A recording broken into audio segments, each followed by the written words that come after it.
Hey guys, so here I'm going to go through a second cable exercise that I really love giving folks to help them work on both their rotational control, power, as well as just overall mobility. And the first one that I showed you, that was more of a push. Now we're getting into a pull. And there are two ways to do this. I'm going to show you both ways. And this is the typical first way that I'll have folks do it, and it's a cable row from a low position where you are weighted back on a rear leg. So rear loaded single arm cable row.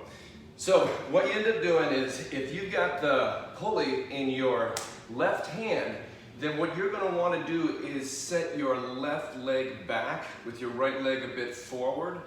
And the weight is going to be through that rear left leg. You sit low enough so that left leg complains, just like the cable press. You want to think about this as a leg exercise, even though a bunch of stuff is going to be moving. So you sit into that left leg, weight is fully through it, and you reach.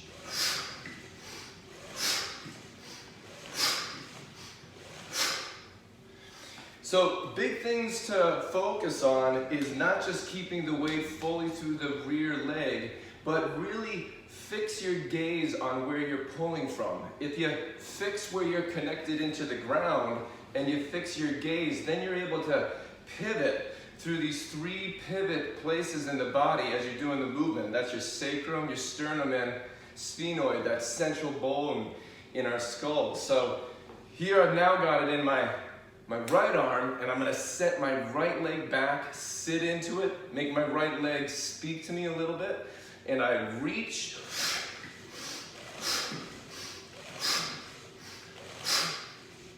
So, big thing to note is that it's not going to feel the same on one side versus the other, and that's pretty typical.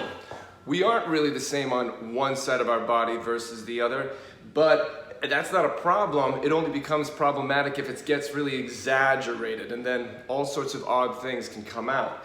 So flesh out and see, can you do it just as well on one side versus the other? Big points, just like with the cable press, is to really be aware of what you're doing or not doing with the free arm. Even though you're pulling with, say, the left arm, that right arm reaching in the opposite direction as you're doing it is a big deal.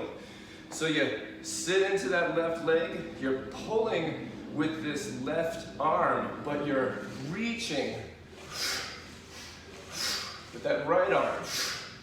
And that allows your rib cage to move as you are pulling your left arm, your left shoulder blade back and allowing it to go forward. Otherwise, if we go T-Rex, all this locks up, and then you might get some rotation from some places that can't really take it that well. So you sit into that right leg, right arm is doing the pulling, left arm is doing the reaching. This is another one that does really good, like 8 to 10 reps. It's not really great for doing it really heavy, and if you do like 15 to 20, it's just kind of weird. So you keep it around the 8 to 10 range, rep it on out, 2 to 3 sets on each side. Rear loaded, single arm, cable row. Try it on out, let me know how it is.